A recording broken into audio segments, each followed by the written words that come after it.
They're still here. They're after us. There's no more room in hell. What? When there's no more room in hell, the dead will walk here.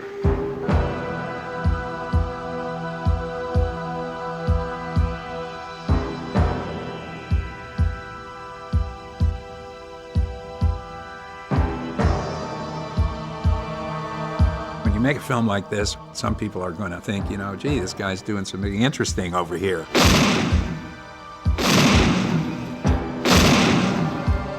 And some people are going to, want to strangle you. But people just flipped out. I mean, screaming, yelling, cheering. I couldn't believe how people loved it. I thought, oh my God, it's so sick. A lot of people couldn't watch the film. It was so over the top. And I'm thinking, oh my God, what did I get myself into? It's a great film. The humor, the violence, and the pulse keeps pushing you and pushing you. When you say the word zombie, to most people, Dawn of the Dead comes to mind. It is the zombie movie.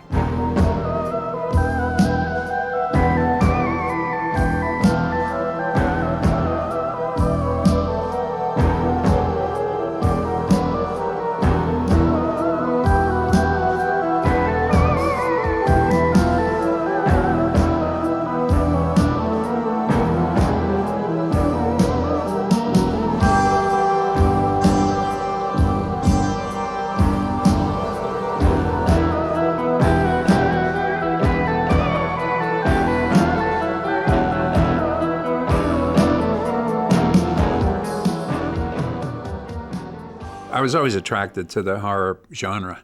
And when I was old enough to go to movies by myself, they were re-releasing the Universal, the famous monsters.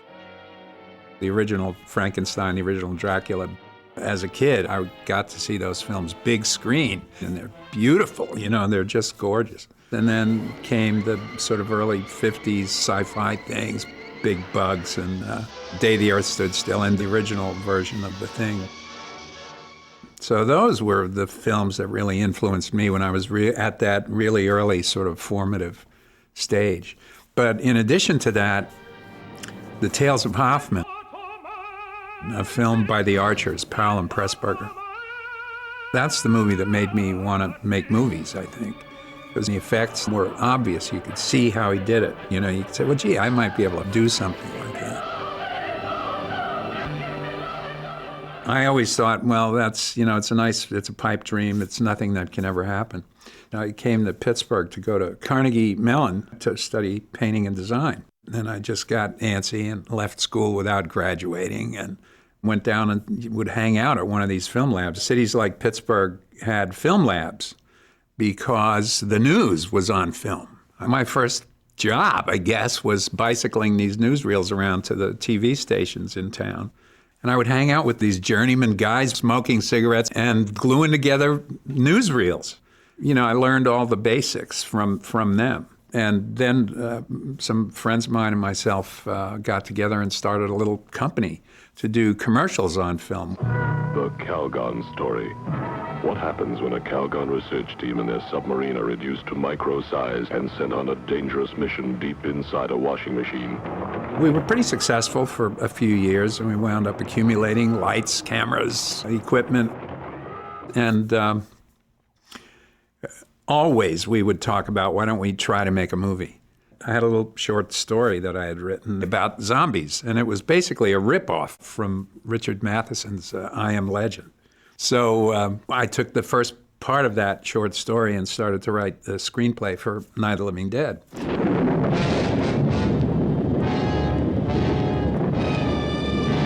Then we decided to just go ahead and shoot. 10 of us kicked in $600 a piece. And we would shoot for, 3 days, come back, shoot a beer commercial, go back and shoot some of the movie again. It was real guerrilla filmmaking. We lived in that farmhouse. There was no running water. We had to bathe in the little stream out back. This went on for almost a year. So we were just lucky that, all the actors stuck with us and nobody got hurt or killed or anything, and we were able to finish the film. Welcome to a night of total terror. Night of the living dead. The film wasn't very successful right away. It actually returned money over the first 6 months or so, but it never was a huge success. And then it came back. It was sort of discovered in France, and then a few critics in the U.S. started to jump on the bandwagon and say, gee, there's more to this film than meets the eye. Theater owners would show Night of the Living Dead at midnight. People would go, and it became this event.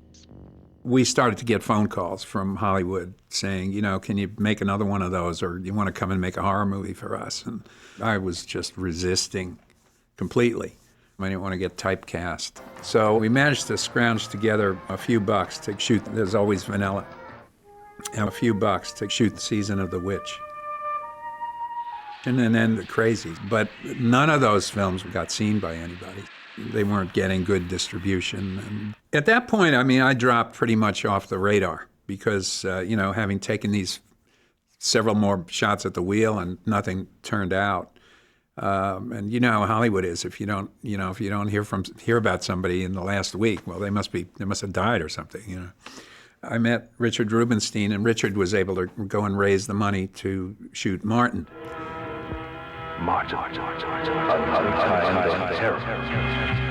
In the meantime, I was out taking a tour of the mall one day. We had friends here in Pittsburgh who owned the Monroeville Mall. It was one of the first indoor malls in the country. And they said, you could survive up there in the event of a nuclear attack or something.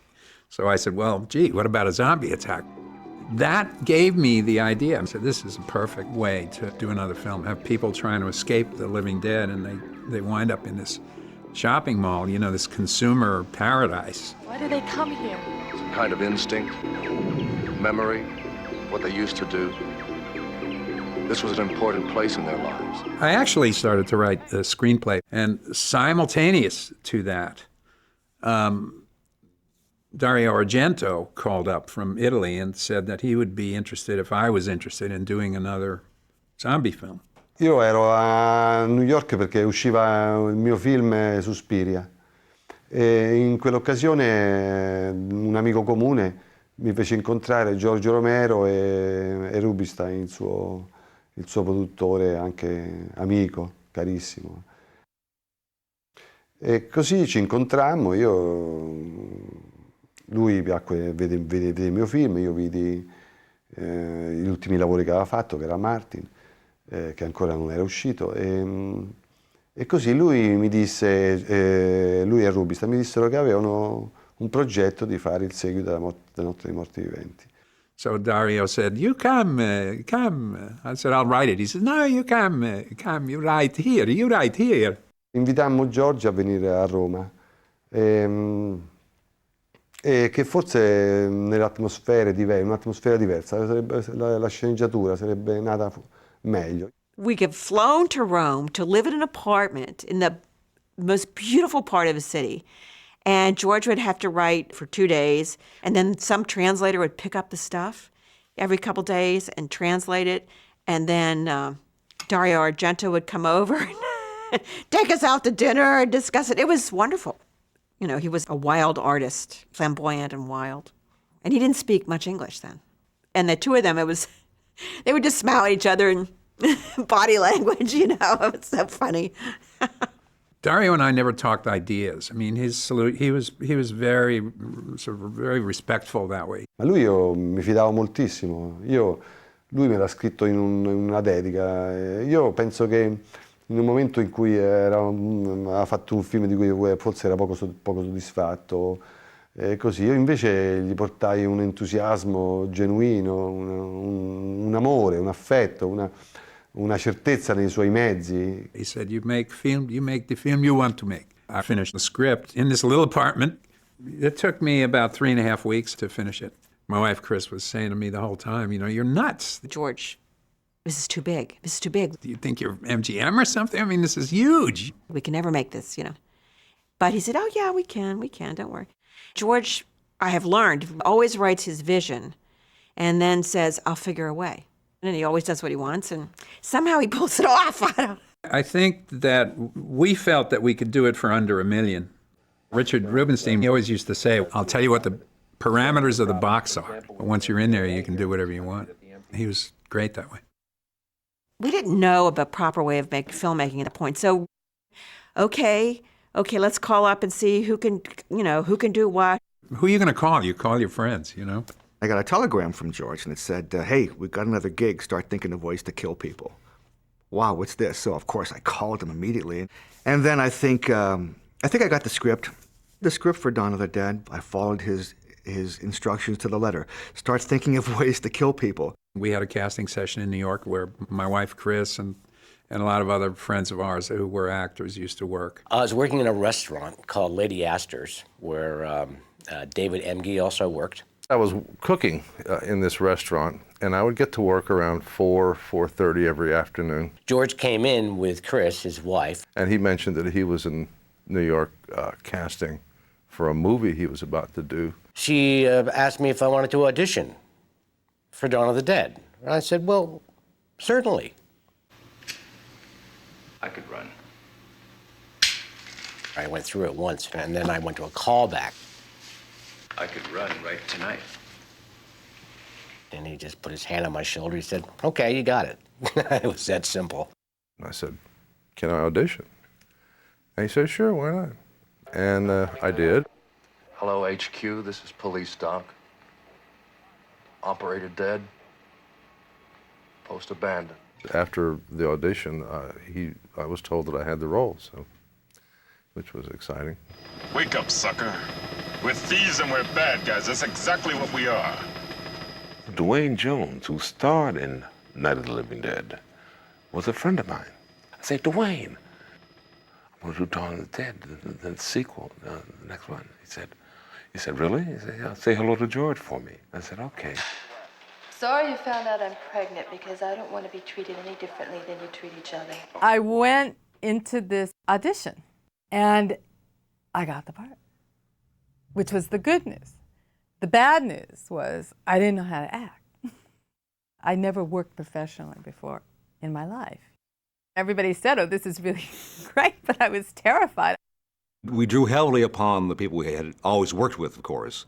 Once the news came out that George has another film, the walk-ins came and our friends came, and we knew pretty much who we were going to be using. I'd say maybe 15 people at the most. And we just put everybody together and started to talk about how we're going to pull this off. It's our gang style of shooting. Let's make a film. That's the way it was done, pretty much.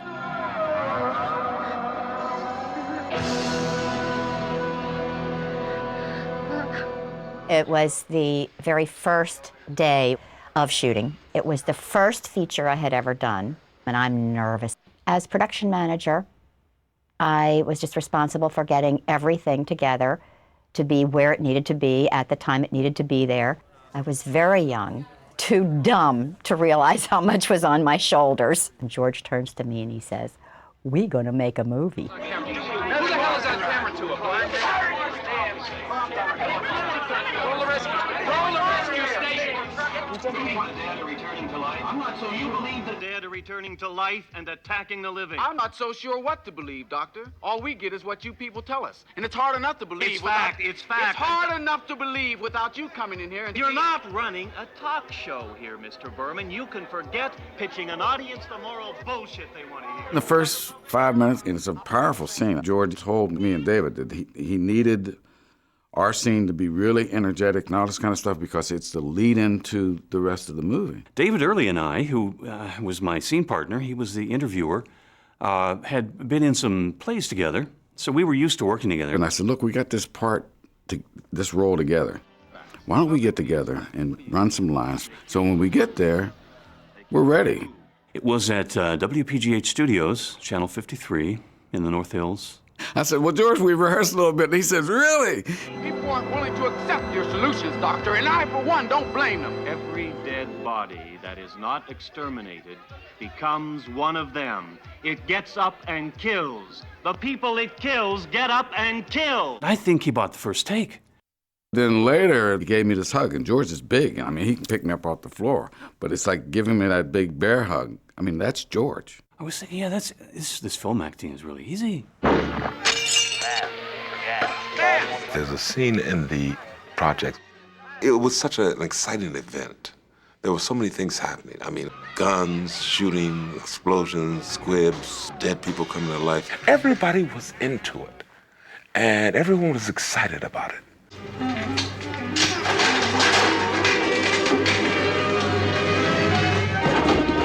Dawn of the Dead was a learning experience. My job was special effects. Take the script and create what's in there as realistic as possible. The script says, blow the head off. We'd read the screenplay and, how the hell are we going to do this? We had this rubber head. We filled it with condoms filled with blood, apple cores, shrimp dip, anything on the craft service table went in that head. We sealed it with plaster. So when I would turn it over or open the molds up, I would have this rubber head filled with these goodies. So we did it brown like a Puerto Rican and the afro wig sort of and the goatee. And they said, everybody come in, Tom's gonna blow off the head and we're gonna shoot this head off, They're not doing that. And yes, they are. Oh, great. Let's go see this. We'd all go trooping out there. I'm thinking, wow, okay. Now I got an audience, too. And I remember we cleared the area. The camera was behind me, and I just blasted the head off with that shotgun. It blew up real good. It was an eye full and an ear full and a stomach full. And it was impressive. It was really spectacular. And the crew applauded when that head went off. That, for them, was the moment when they thought, wow, this is going to be something special. Nobody has seen stuff like this before. If they're going to do that in the beginning of the movie, what are we in store for? Then the bites, oh my God, more goodies. I just went, oh, good. Ugh. There's no holding back.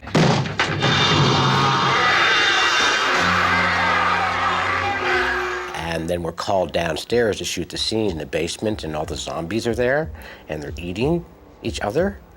And I will never forget that. I'll never forget walking in there, and I looked through the wire, and I went, oh my God, this is disgusting. But that actually made me sick. I was taken back by it. And I said, my God, this will never play in the United States. The censors just won't let it in. It's too gory. And I looked over at George. I said, George, this is disgusting. He just looked at me. He went, I know. And he just grinned.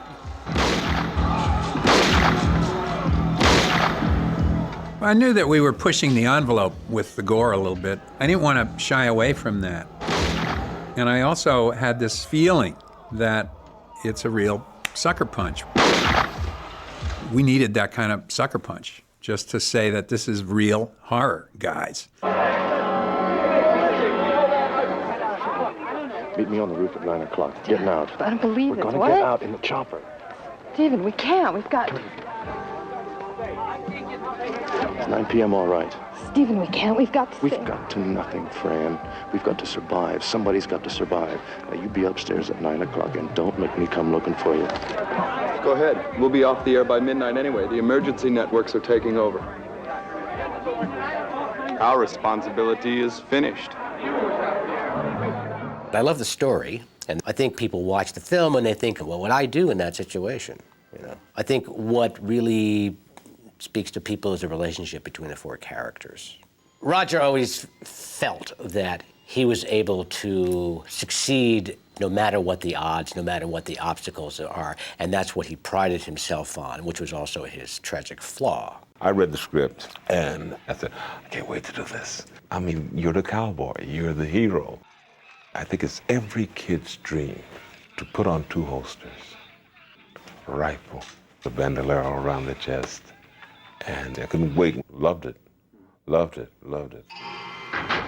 I played a guy who was slightly off kilter a little bit. He was just an ordinary guy. He would look silly at times. He'd make wrong choices. He would fail where the SWAT team guys would heroically succeed. In the beginning of the film, Fran was the drag, the weak thing, you know, pregnant, getting morning sickness. On the other hand, she sort of came through as a heroine and not just somebody that they had to take care of. You know, I liked it when Franny got strong. Usually horror films had women running around in underwear at that point, screaming and crying and being chased by the monster. And I think why there's such a respect for this film is because it went to another place. We were at the airport and there was a zombie. And George wanted me to scream. I said, I'm not going to do it. I won't scream, I'm not going to fall down, I'm not going to do this, I'm not going to do that. He's like, what do you mean you're not going to? I said, I'm not screaming. I wasn't going to run and scream or cry or do any of that. And Gaylen sort of woke me up to the idea that that's not necessarily the way it should go. It was early feminist, pre-Sigourney Weaver, pre-Alien, where the woman was the protagonist that hadn't been explored yet in horror films. After that, he never asked me to scream. Maybe he thought I couldn't, so why bother? There were 2 days at the airport. The Monroeville Airport, literally, was a grass strip, one dinky building, and a couple little wooden hangars. And since I was brought in just for this particular section, I didn't have a lot of the continuity of knowing other people who were involved as well. I was trying to ask the other zombies, how's everybody else doing this thing? Basically, there was little direction other than we have this great scene and you'll get your head taken off by a helicopter. The script says the zombie stands up and the helicopter blades take the top of his head off. So again, it was how the hell are we going to do this? So, well, what do I need to see? I need the guy stands up, head disappears, blood flows out. Well, that's simple enough. The appliance that Tom had put together added about 2 inches or so to the top of my head, and he was able to build out around with a foam type of component. Then I sliced it in many sections and attached each section with varying lengths of black fish line. Laying in on the top of my head were 2 tubes, which ran then down my back and all the way down back through the bottom of the pants legs. And 2 guys behind the boxes with the hand pumps filled with the blood, and those were in place through the walking sequence and so forth. When I got onto the crates, the helicopter wasn't running at the time. The blades were animated in later, you know. I just handed that fish line to a guy and said, run. And when he ran with the fish line, Jim's head unraveled.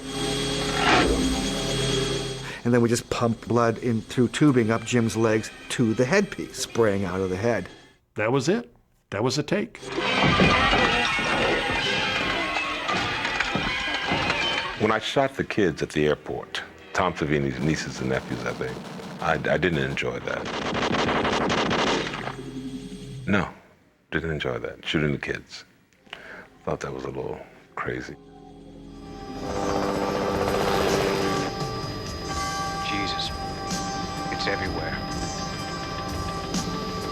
We're still pretty close to Johnstown.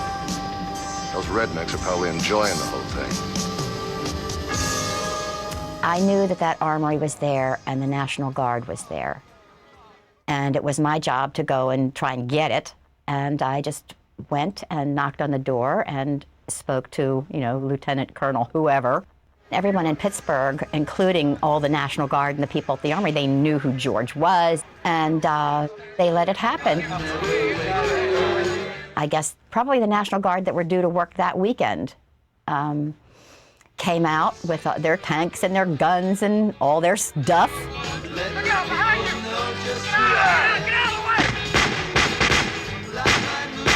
It's funny how Pittsburghers, you know, they just got behind everything. And it became this sort of, you know, fun thing to do. It was an event.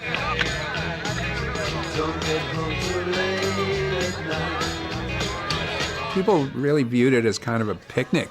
Everybody was very enthusiastic. I never treat a woman right, 'cause I'm the man, 'cause I'm the man. I like to be the center of attraction. It was great. George was so happy, you know, right?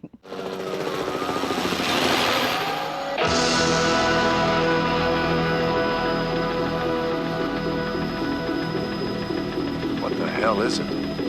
Looks like a shopping center, one of those big indoor malls.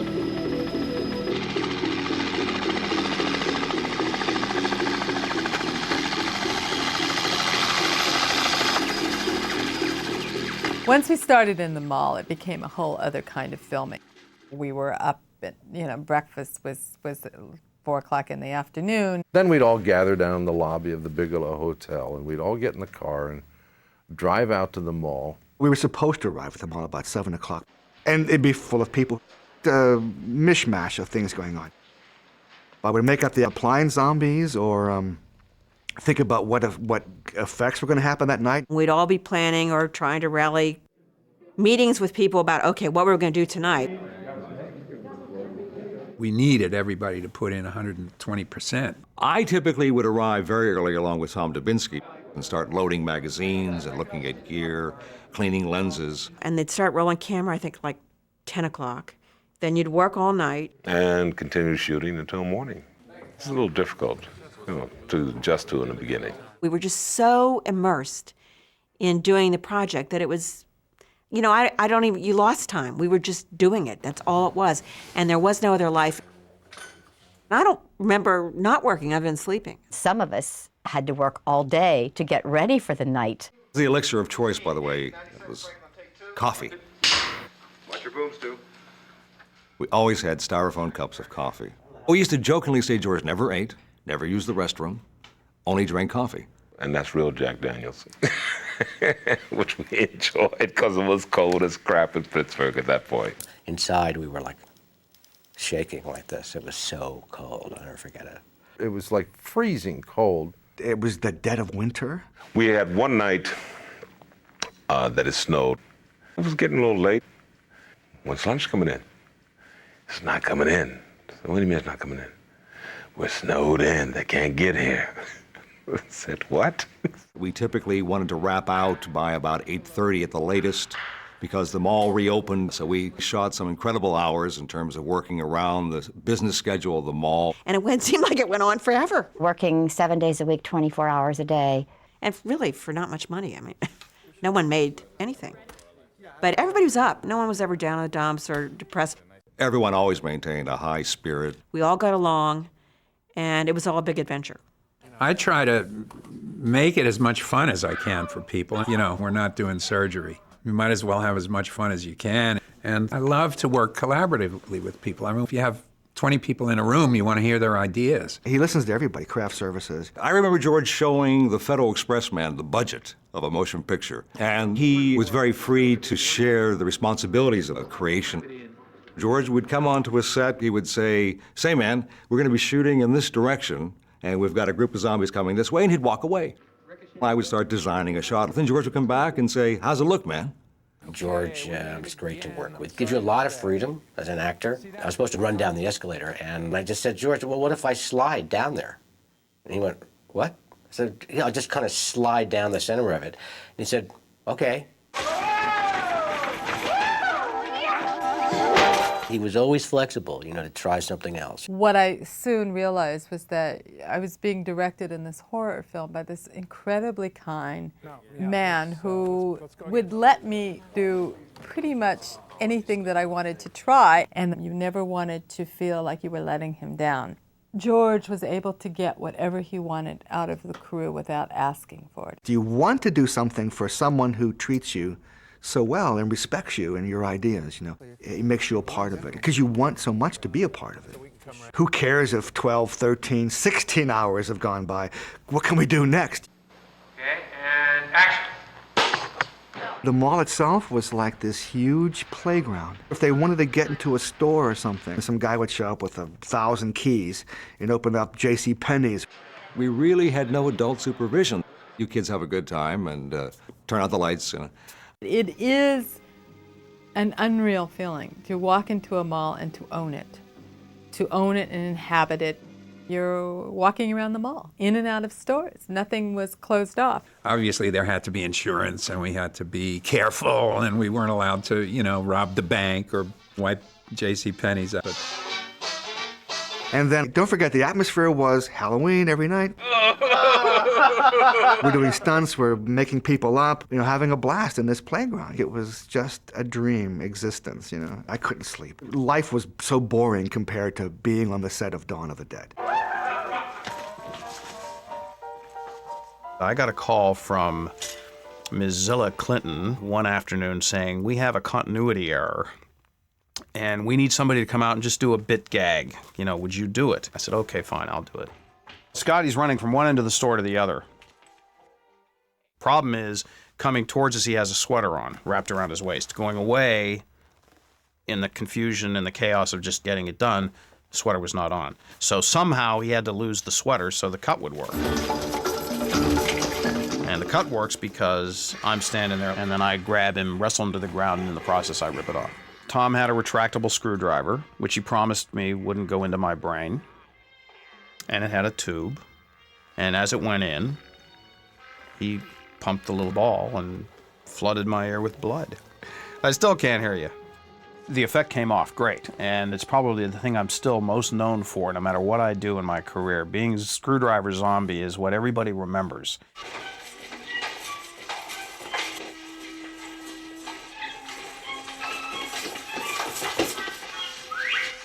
Scotty and Ken, those two guys hit it off right away. And seeing the two of them, there's a little guy and this big guy, I just think it's pretty hilarious. What do you think? Bag it or try for it? You game? I need lighter fluid. You got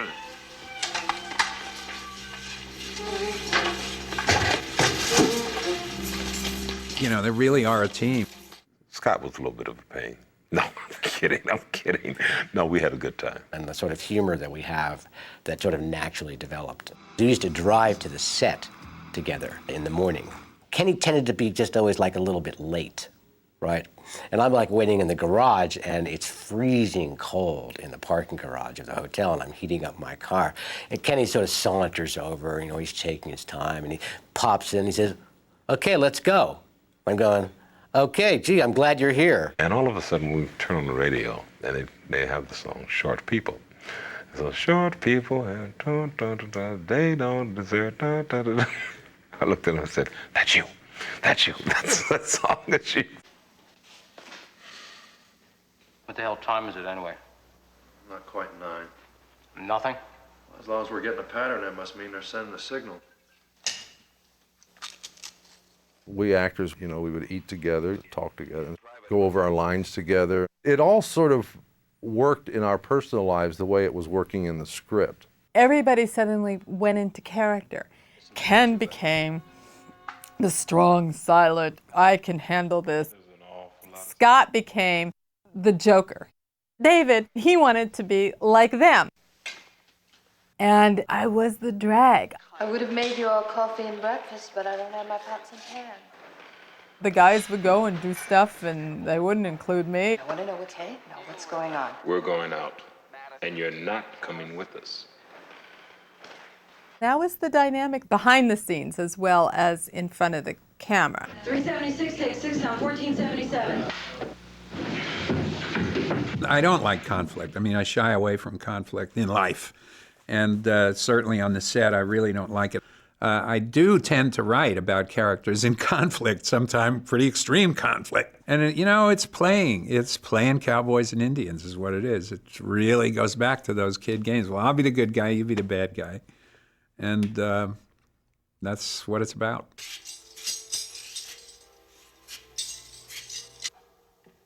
I looked at my dailies, and it was appalling. I was sure they were going to fire me any minute. Stephen?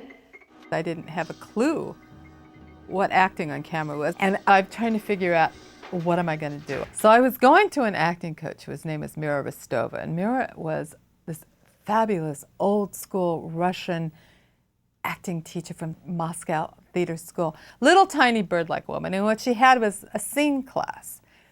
And everybody would come on Monday nights, and they'd read a scene from a play they were working on. And, other people are bringing in Seagull, and other people are bringing in, Hamlet.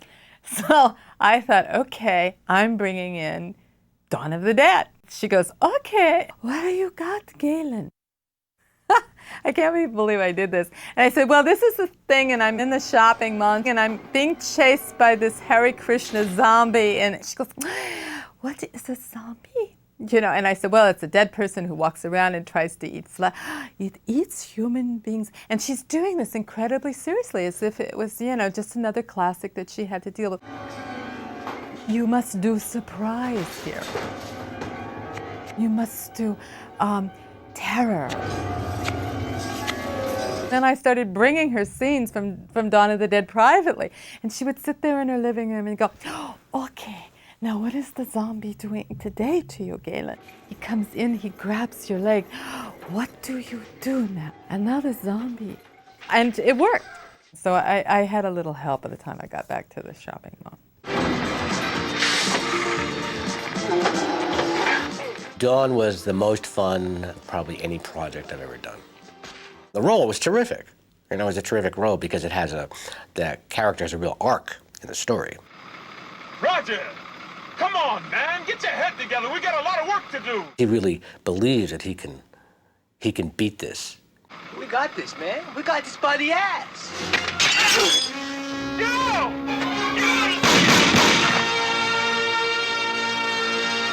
He was wonderful in that, wasn't he? In that scene. It's great bit of work there. Jesus, what? My bag! I left my goddamn bag in the other truck! I'd like to see what I tell Scott. All right, Trooper. You better screw your head on. Yeah, come on. Let's go. I mean it, man. Now, you're not just playing with your life, you're playing with mine. When we shot that scene, we really thought we were on top of it. Roger, watch it! Damn!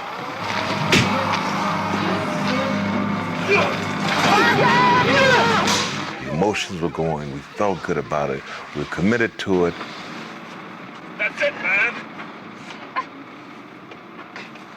You gotta deal with that leg. Man, I'm dealing with it, man. I'm just dealing with it. Don't you worry about it. Man, there's a lot to get done before you can afford to lose me. That was a nice scene. There was a feeling as we were making the film that this was different and it was special. I wanted to try to give it the same thematic core that the original film had and speak about some of my own ideas about society. And I don't think it's an underlying message. I think it's like in your face, right up front. The way society has been conditioned to think that as long as you have this stuff, life is wonderful, and being falsely attracted and seduced by things that really shouldn't have value in your life but do. Everybody would love to hold up in a shopping mall. And whatever you want, it's right there. Jewelry, money, it's a fantasy come true.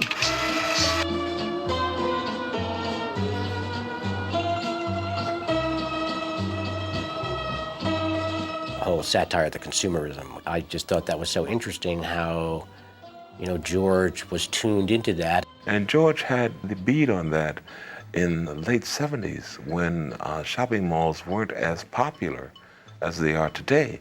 I was really surprised by the intelligence of the script.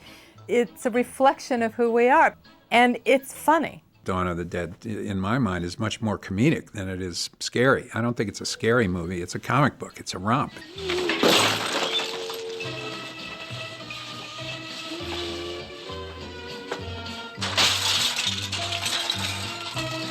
With this underlying sense of society going to hell, I wanted to have that MASH-like effect of saying, you can laugh, and you can have as much fun as you want with this, but remember, there's something else going on here. Can't we do something? Can't we take him to a med unit? I've seen half a dozen guys get bitten by those things. None of them lasted more than 3 days. After I am dead and I come back to life, Tom had to make me up. That took about an hour and a half. He layered my face with this moisture and this tissue, very, very thin tissue, and then he would just let it dry, and he would blow dry, and it would just shrink my skin, basically. Did George give me any direction? I don't remember. I don't think so. About being a zombie, because I remember thinking it through in terms of my preparation. So, okay, so what is this about? Okay, I'm going to be a zombie. No one really knows, what's going on in the mind of a zombie. I remember thinking that I'm fully a zombie now, but there was like this little piece of awareness still left. One little shred of Roger left, which then fully disappears as I fully sit forward. I was just playing with that as an actor.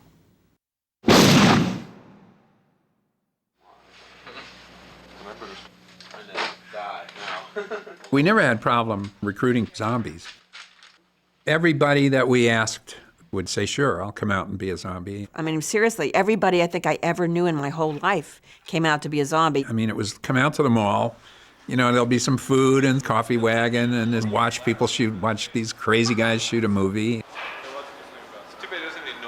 was almost like a tailgate party. Everybody was gracious and having a good time and working all night for $1 and a donut.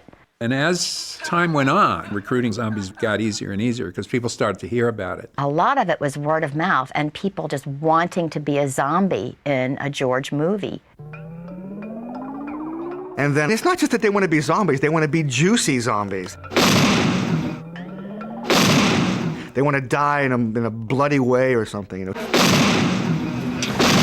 Which I never could relate to. I couldn't believe that all these people wanted to get themselves shot or bitten. They wouldn't take their makeup off. They wanted to go home and show it to their family and stuff. Leaving the mall, the looks they would get, I can still see some of the people with their children, licking and pointing. And there were a few local legends about zombies wearing their makeup home and stopping at the McDonald's or the Eaton Park. So word spread pretty quickly.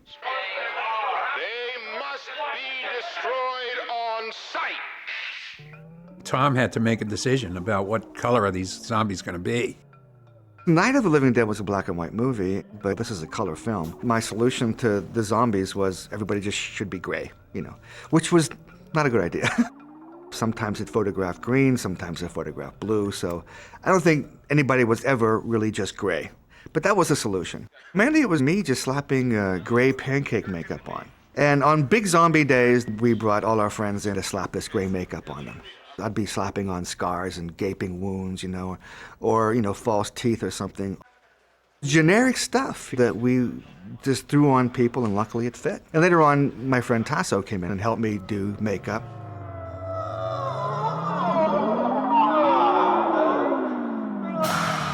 It never could take longer than 2 or 3 hours because we need a mass amount of zombies. And at 9 o'clock, they started shooting, so we were just whipping them out. I was the nurse zombie. I remember how excited I was going to the set, and I couldn't wait to get there. And how everybody was happy, and how you doing? I love doing it. I love being part of it. George kind of lets you do your thing. He wanted everybody to be individuals, and I think that if he started telling people what to do, it would be what George wanted to do, and you wouldn't be your individual zombie. It's just much more fun to let people invent their own dead character. And some are very inventive. Some of them really do interesting, quirky things with their bodies. He let us do what we wanted to do, and let us take it from there. And you had to stay in character as a zombie. You couldn't change and be a different type of a zombie. When you made your movements, you had to be the same type of zombie all the way through the film. And so the concept of how you are and how you have your eyes and how you walk and so forth, you make that up yourself. I just imagined what a zombie would feel like. It was a blast. Everybody was laughing and howling and having a good time, and it was hard to keep a straight face. They were troopers. There were some real trooper zombies on Dawn of the Dead. They were a staunch bunch, My sympathy always went to the zombie extras in this incredible sub-zero temperature. That fat guy in the bathing suit. I mean, he was in a bathing suit in the dead of winter. And then he comes inside and gets shot and falls in the fountain. That guy was so cool, the bathing suit guy.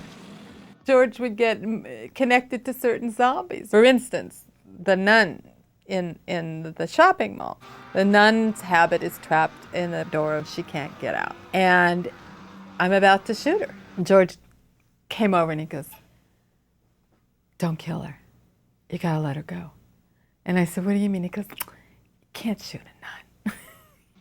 So we let the nun go, and I just opened the door and let her have it slide out. You know, it's like an animal. It's not inherently an evil thing. He had a very interesting take on what was okay and what was not, and very Catholic.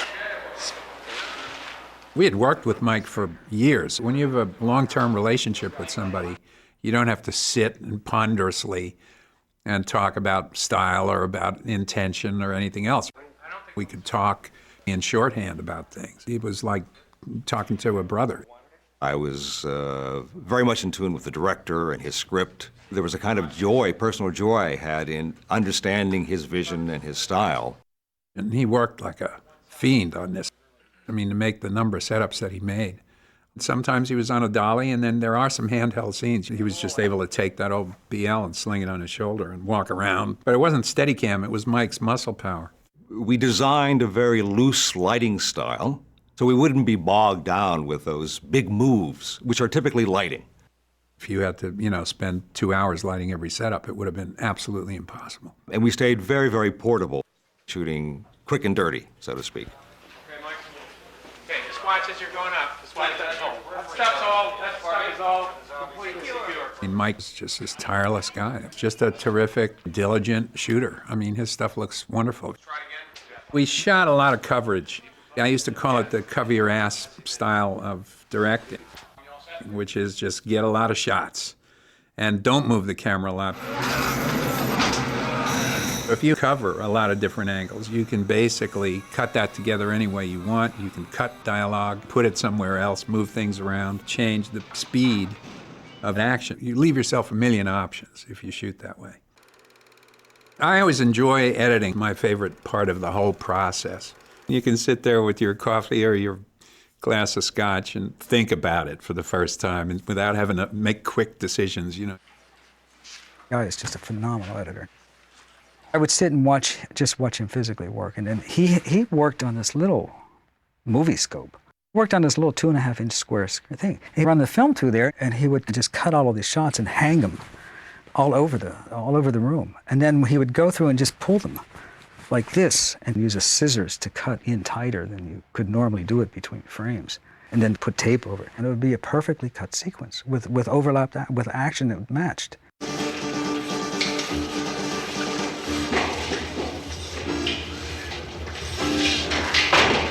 It's an amazing process to watch him.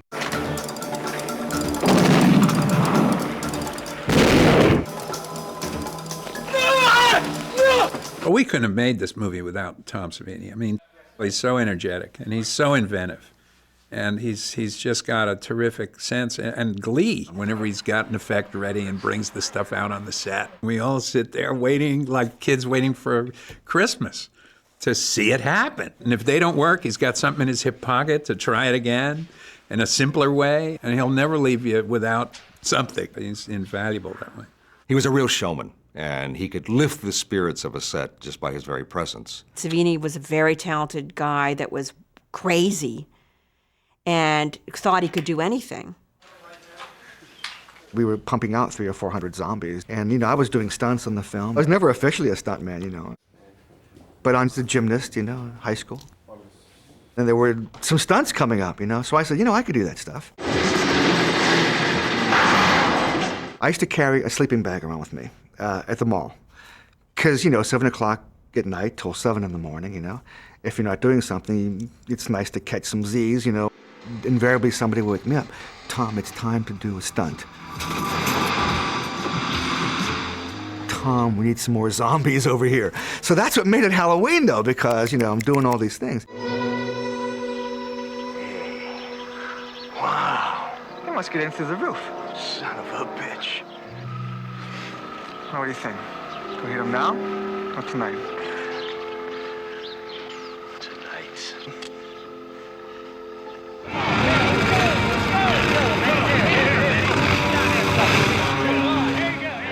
We knew there were going to be bikers in the movie, and then the bikers showed up, and and they're real bikers. It's the pagans, Like Hell's Angels type people. They were very nice, all really nice people. They came out and brought their bikes and, just for the goof of it. We had the whole gang for a day or two.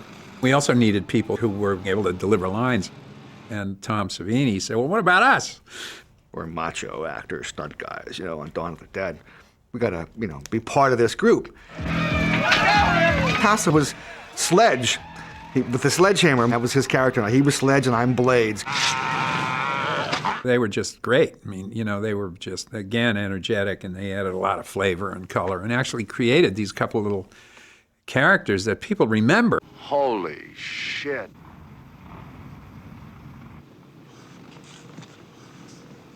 They'll get in. They'll move the trucks. There's hundreds of those creatures down there. Come on, man, that's a professional army. Looks like they've been surviving on the road all through this thing. The biker invasion was actually over 2 nights. We did some preliminary shots of the approach. The biker invasion was very surreal and very, very loud.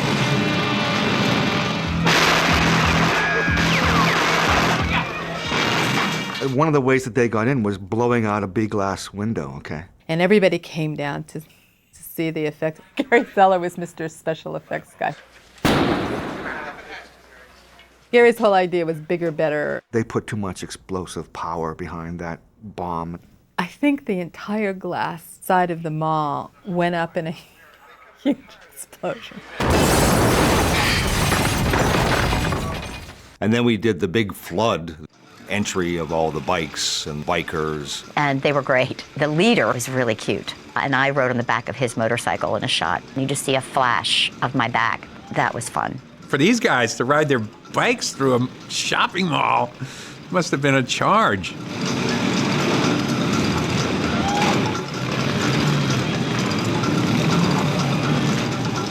They did everything we asked, whipping around the mall in their motorcycles. It was kind of hard to tame them down. When they first rode into that shopping mall, the sound was unlike anything I've ever heard. I mean, it was just incredible. Because, you know, you have all this marble and all this, the echo, there's just a noise of just reverbing and coming back into each other. And I have the headsets on, and I thought I was going to go deaf. It vibrated the whole building. And of course, it blew off all of the burglar alarms. It was one of those stunning moments, you know, where you say, what have I wrought? Well, it really was our biggest event. Because now we're talking probably literally 500 zombies, plus bikers. It was chaotic, and it was probably as close to combat photography as you can imagine, because we did have 2 cameras and we just ran around shooting the chaos. Communication was almost impossible. George and I lost total communication. I didn't know where George was. He just kept rolling. George came to me and said, I'd love to see a biker go through a storefront window. Yeah, sure, I'll do it, you know. So they built the plate glass window and they laid it out on the floor. And I don't think the floor was even because the glass poured up about that thick, okay? It was like going through a brick wall. But the motorcycle broke it, the bike went out from under me and I hit the ground. I should have been paralyzed. I should have been killed, perhaps. I show this accident to people, oh my God, you broke your neck.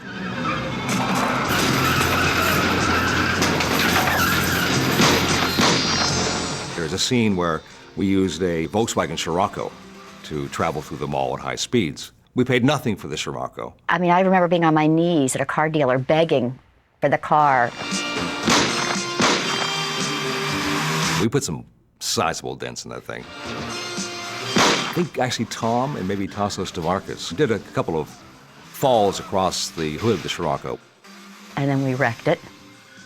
It hit a pillar, what can I say? Then returned it and said, thank you very much.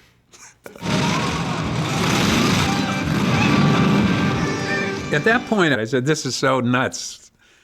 What don't we have? We don't have a pie fight. Let's have a pie fight with the zombies, you know. We may use it, we may not. But it's good for a laugh. So, okay, it's pie fight. There are pies. The seltzer bottles, and suddenly we're the Three Stooges. And I remember people sliding around on the whipped cream and eating it and laughing.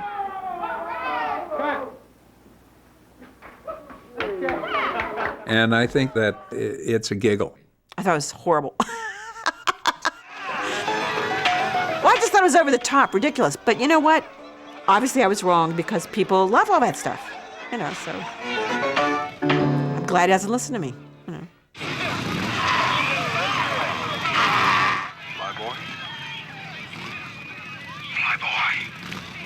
Flyboy, where the hell are you? We took it. It's ours. God damn it, Flyboy, what the hell are you doing? We're starting to get near the end of the film. I start realizing that a lot of the PAs and grips are getting, small parts as zombies and bikers. I'm thinking, I'm kind of being left out of the situation. So I lean over to George and say, hey, George, I'd like to do a zombie. 24 hours later, I'm getting this machete in my skull, getting kicked across the floor, and I'm enjoying every minute of it. My thing was always to use the real actor as much as possible. We could have chopped a fake head with a machete, but somehow seeing the real actor who can react, it's the real deal, I'm grabbing on his pants and I'm raising myself up, and I'm going in for the bite. When Tom Savini comes down with the machete, camera cuts, okay? Then they take the one with a whole cut in it, they place it in my head, camera rolls. He pulls it out. Then they print it in reverse. Say goodbye, Creed. And it worked. It was a wonderful effect.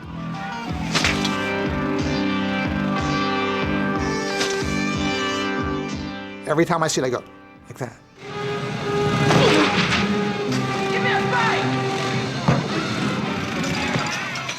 Tasso had to die, and there's a slaughterhouse close to my house, so I guess it evolved from that, thinking I could get some pig intestines. We had a rubber chest, and we put that rubber chest on him and put the pig intestines behind it, throw some blood tubing up his legs into that area. And that worked, because they just tore him apart.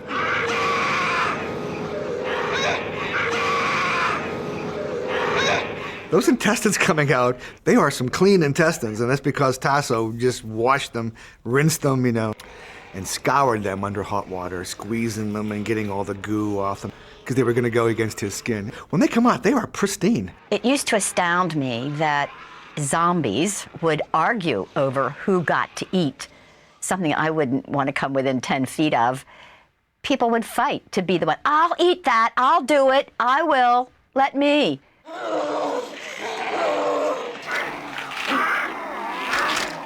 I was appalled. I couldn't believe some of the ideas Savini came up with. I couldn't believe that George would want to do that some of that stuff.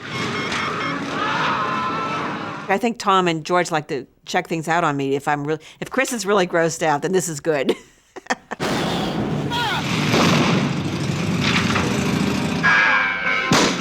My stuff has the reputation of being very realistic. My time in Vietnam had a big influence on me as a combat photographer in Vietnam. And that's what I try to put into the effects that I do.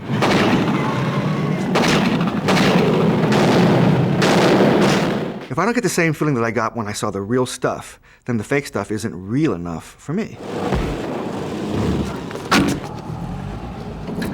Special effects are magic tricks. There are certain things you need to make the effect shot work. If there's a weapon involved, I always try to establish the weapon as taking a chunk out of the wall or give the weapon some strength, so when the rubber weapon comes in, it still has that power in your mind. I'm fighting zombies, and I get shot. I'm supposed to fly backwards. So when I did it, I'm just diving, and you'll see it in the film. It's me coming straight off the balcony and into a bunch of mattresses and cardboard boxes. Except when I did it, I missed. Action. My feet went slamming into the ground, and my heels. George runs up and he shakes my hand, and that's all I needed, Acknowledgement from George. He liked it. Great, let's move on. What's next? Being the zombie was something I could just grab onto. I sat there for weeks and weeks watching all of these people coming up with their zombie. And I'm thinking, what am I going to do? I had to come up with something that was distinctive enough. So I thought, okay, now what happens to this guy? He gets bit in the neck, He's bit in the leg, he's shot in the arm. So basically, the zombie image came out of the wounds that he received. First time the elevator opens and I come out, it was showtime.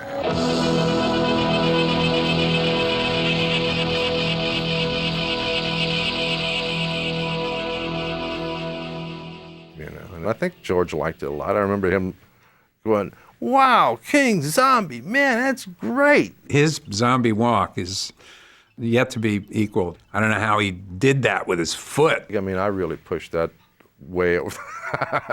And I love the thing with the gun. He's not even aware that he's got a gun hanging off his finger. Those were all things that David invented. His body language, it's really worthy of Lon Chaney. And I was very much at home playing the zombie.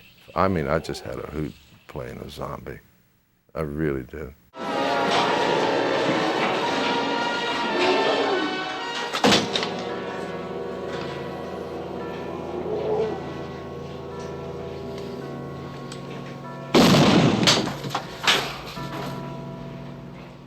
I read the script for Dawn of the Dead. I think the original script had the very horrible, tragic ending. Go on, get out of here. The zombies are coming up, and there's really no place to go. Get out of here. Jesus Christ, Peter. I don't want to go. There's no reason to fly off anymore in a helicopter. I shoot myself in the head with the Derringer, just end it all, you know. I just give up and put my head into the helicopter blade and kill myself. That was, I thought, a particularly strong ending. At the same time, I could understand why they thought that would be too difficult. I'm sure I was always saying, you can't kill everybody, you can't do it. I say, George, it is too much fun to wipe them all out. He doesn't always listen to me, but he cares what I think, you know. So we never shot Ken shooting himself, we never shot her head disintegrating, and George decided to have an upending. You know, these people have been through so much, let them get away, you know. I think they made a great choice. There had to be some kind of uplifting ending.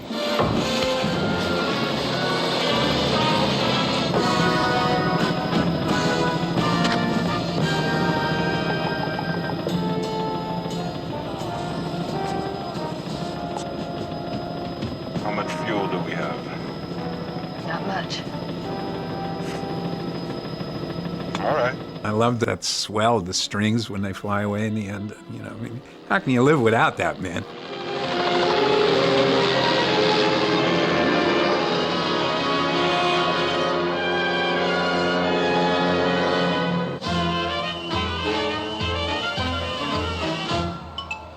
I used all these schmaltzy library tracks, and it winds up being so corny in places, but I dig that. And the first time Dario saw the film, that's the way he saw it.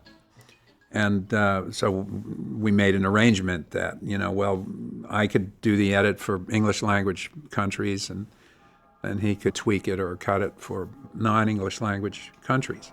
Quando non ci sarà più posto all'inferno, i morti cammineranno sulla terra.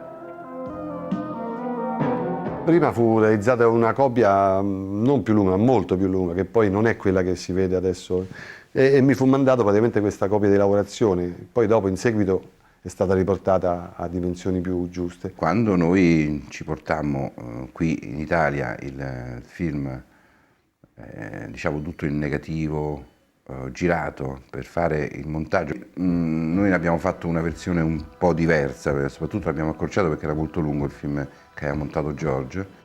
Questa colonna sonora ho collaborato anch'io e siamo ispirati all'atmosfera del film, non è che c'è stato qualcosa di diverso. E siccome c'era già in atto, come voi sapete, la collaborazione con il gruppo dei Goblin, allora ci è sembrato quasi normale, dato che è una collaborazione, devo dire, felice. Quando abbiamo visto il film la prima volta siamo rimasti molto entusiasti. È stato il film più divertente, fra virgolette, che noi abbiamo fatto, perché ci ha permesso di esprimerci al meglio. Zombie è stato un lavoro veramente molto completo e ci ha richiesto anche molto tempo per farlo, sempre con la supervisione di Dario, che anche lui ci dà dei consigli. The film initially had European distribution. It really made a lot of money, but we didn't have a U.S. distributor. And we took it around and showed it to the usual suspects, you know, American International, the people at that point, at that time, who were distributing sort of exploitation films. And people rode it like a pony, but would always come out of the screening room and say, well, that's really rough. Let's see, what can we do to clean this up a little bit? But Richard and I both believed that this film's best chance at success was to let it be as strong as possible. So in the end, Richard said, well, you know what, I'm going to just prove that there's an audience for this film. And he rented a theater to show it. And he took out a little 1-inch ad in the New York Times, one screening.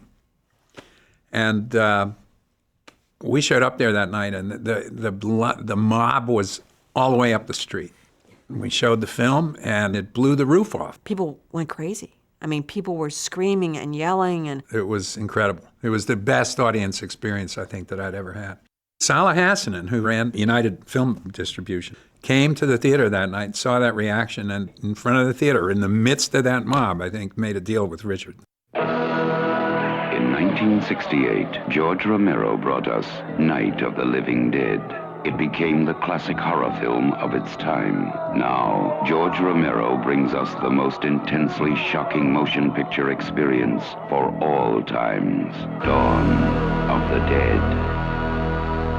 Salah was willing to release this film without a rating. And I think that while it contributed and made the film as popular as it is, that limited its success because it's considered an X. In those days, it was an X. You can't advertise in primetime television. You can't advertise in some newspapers at all. But we knew it was going to be a hit. When the film opened at the Rivoli, we saw this crowd down Times Square. And I'm going, gee, what movie's that for? And it was for us. It was a very exciting time. I was thrilled to see it with an audience, but it was at that point I realized what we had done. We had frightened the hell out of people. The reward for me was picking somebody in the audience and just watching the evolution of their heart attack. For some people, it was too much, I think, you know. I went to see Dawn of the Dead when it opened at United Artists Theater in New York with my grandmother. I told her not to come. I warned her ahead of time. She said, no, I'm coming. So I sat with her. The guy's head was blown off. She just went, oh my God. And I said, you want to go now, don't you? She said, yes. So I escorted her out quickly. Somebody running out of the theater and threw up, you know. So, you know, early on, the legend was born. I know it was too much for Chris Romero, you know. I was like, oh my God, what will my dad say? You get a varying degree of reactions depending on who's watching it, you know. Some guy's getting his head chopped off with the helicopter. People are like, yeah, you know, show us more. I wasn't really surprised at the reaction. Your hero on one hand and the devil on the other hand. And I was satisfied that we'd made a film that pays off on several levels. Horror fans dig it. People that want its message or its satire dig it. It's a fun ride. And I knew that if we'd done anything at all, we had made a crowd pleaser. Those were golden days because we were so unrestricted. And I think that those films reflect that kind of freedom. You know, somebody was actually paying me to go play with electric trains, you know. Oh, I thought it was great. You know, I was so excited to be part of it, and everything was just so fun and exciting. The only bad part about that is we thought all the movies would be like that. Salah wanted to do a sequel right away. And I said I wanted to wait. I had a script called Night Riders that I wanted to make. And we had developed a relationship with Stephen King. And Steve wrote Creepshow. So our plate was pretty full. Eventually, we made another zombie film. But it had, you know, smaller distribution, and it didn't do any business. So we may have hurt ourselves a little bit there. But that's the way it went.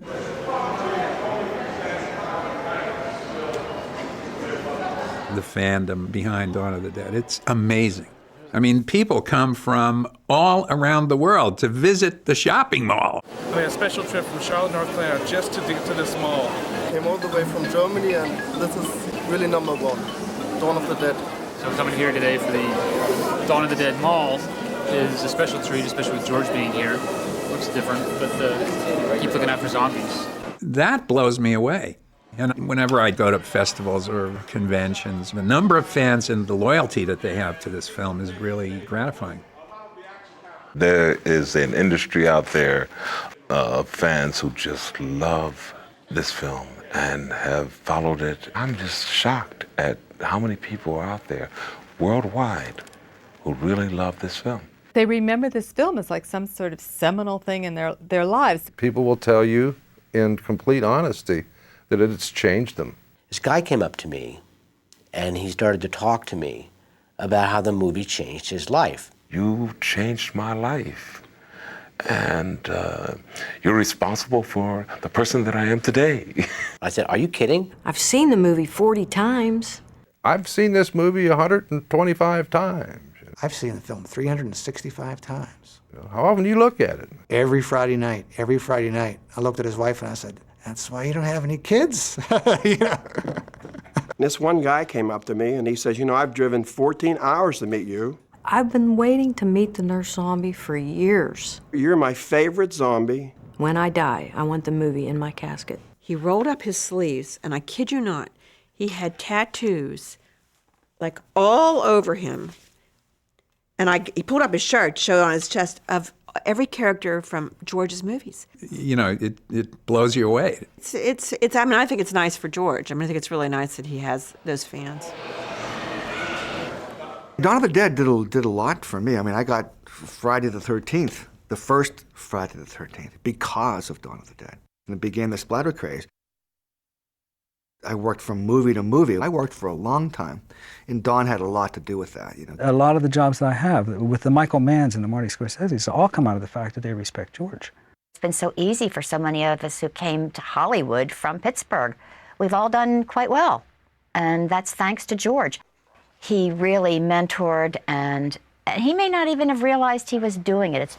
That feels better. And you think, who is this person who makes these horrible movies? It's this lovely, bright, sweet man that, yeah, you give 110% for because you want to.